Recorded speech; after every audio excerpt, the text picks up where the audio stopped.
Assalamualaikum warahmatullahi wabarakatuh. Perkenalkan, nama saya Tuti Indriani, NIM 33. Sebagai pemakalah akan menjawab dari penanya wajib, yaitu pertanyaan pertama dan kedua dari Mbak Syilka Malal Ma'rifah NIM 19 dan pertanyaan ketiga dari Mbak Fatimatul Hasanah NIM 8. Langsung saja pada pertanyaannya. Pertanyaan pertama, bagaimana pengaruh e-commerce terhadap pertumbuhan ekonomi di Indonesia? Yang kedua, cara yang tepat untuk bertahan dari persaingan yang ada di dalam e-commerce ya tentunya.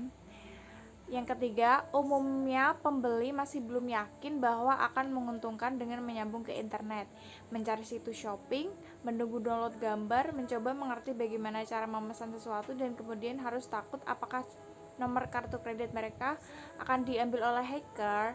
Lalu bagaimana cara kita meyakinkan pelanggan agar pelanggan tersebut percaya dengan produk yang kita jual melalui e-commerce? Berikut adalah jawaban saya dari pertanyaan pertama. Tadi pertanyaannya, bagaimana pengaruh e-commerce terhadap pertumbuhan ekonomi di Indonesia? Perkembangan bisnis e-commerce sangat mempengaruhi pertumbuhan ekonomi di Indonesia. Perkembangan jumlah pelaku bisnis e-commerce.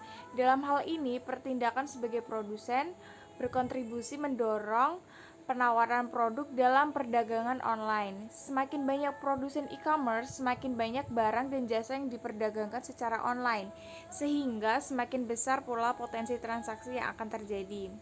Pengaruh e-commerce terhadap pertumbuhan ekonomi, penjualan barang dan jasa secara online maupun konvensional memiliki implikasi berupa bertahap pertambahannya PDB atau produk domestik bruto, yang merupakan indikator yang umum digunakan untuk mengetahui pertumbuhan ekonomi dari tahun ke tahun. Lalu jawaban yang kedua, tadi pertanyaannya cara yang tepat untuk bertahan dari persaingan yang ada. Nah, berikut ada cara yang tepat untuk bertahan dari persaingan yang ada. Yang pertama adalah amati.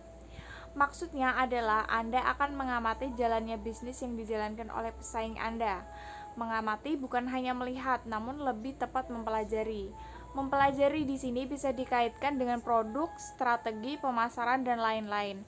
Anda juga bisa mendefinisikan arti mengamati dengan riset kecil-kecilan. Anda bisa melakukan analisis SWOT atau STROK, weakness, opportunity, dan threats sebagai salah satu cara untuk bisa mengamati kondisi pesaing yang dengan baik.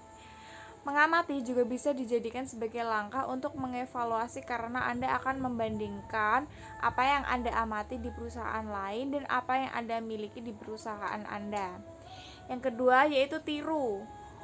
Usai proses mengamati atau pengamatan, maka hal berikutnya yang wajib Anda lakukan adalah dengan menirunya.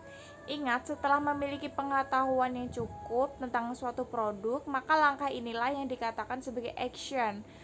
Memang terlihat mudah, yakni meniru saja, namun Anda harus paham tentang aspek yuridis, terlebih lagi jika pesaing sudah memiliki hak paten atau daftar untuk produknya.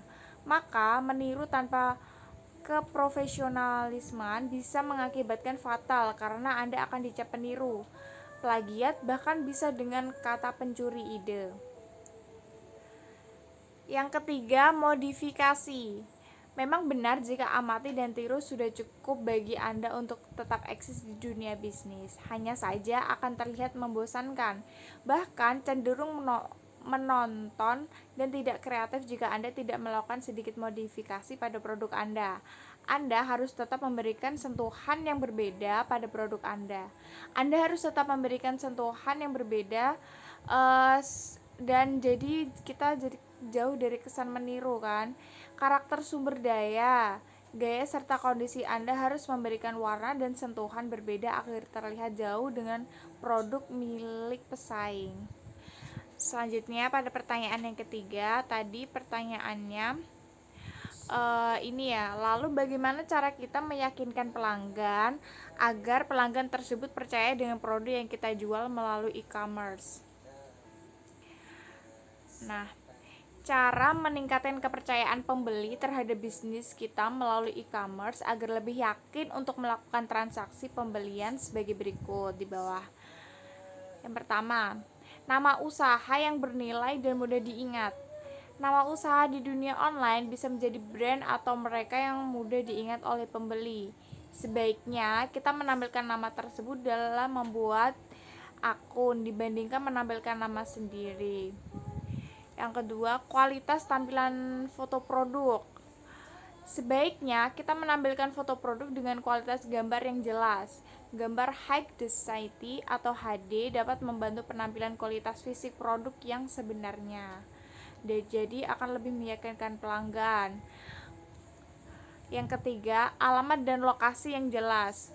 Alamat di mana usaha Anda berada menjadi nilai penting bagi calon pembeli online. Hal ini dikarenakan antara pembeli dan penjual kan jarang bertemu, bahkan tidak bertemu secara langsung. Maka perlu meyakinkan pelanggan bahwa alamat lokasi Anda itu jelas dan bukan fiktif. Selanjutnya, kontak yang jelas dan dapat dihubungi. Cara memotivasi konsumen untuk memudahkan transaksi adalah dengan memberi kemudahan dalam menghubungi Anda. Calon pembeli dapat bertanya apa saja kepada Anda. Dan kunci untuk mencari pelanggan lewat internet adalah kecepatan Anda dalam memberi respon dalam berkomunikasi dengan pelanggan. Semakin kalian fast respon, maka pelanggan akan semakin percaya kalau pelayanan di toko online ini semakin baik dan benar-benar meyakinkan. Selanjutnya, melakukan review. Review bisa dari diri kita sendiri, baik berupa video dan lain-lain, atau review penilaian orang lain. Karena dengan begitu, pelanggan akan semakin percaya dengan kualitas produk yang Anda jual. Lalu, meminta penilaian pada pelanggan.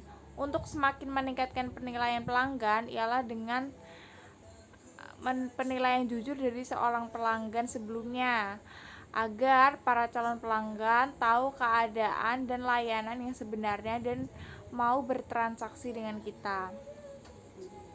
Promosi dengan cara endorse ke selebgram atau artis lainnya.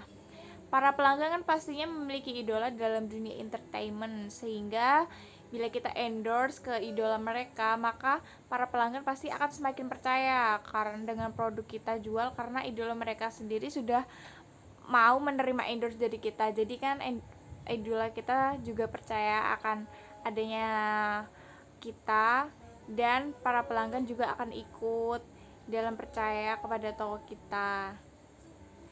Selanjutnya, mengajukan verifikasi. Jika kita mengajukan verifikasi dan akun kita berhasil terverifikasi, maka tentu akan meningkatkan kepercayaan pelanggan untuk membeli barang di produk kita. Jadi sekian jawaban saya dari penanya wajib. Bila ada kesalahan saya mohon maaf. Wassalamualaikum warahmatullahi wabarakatuh. Terima kasih.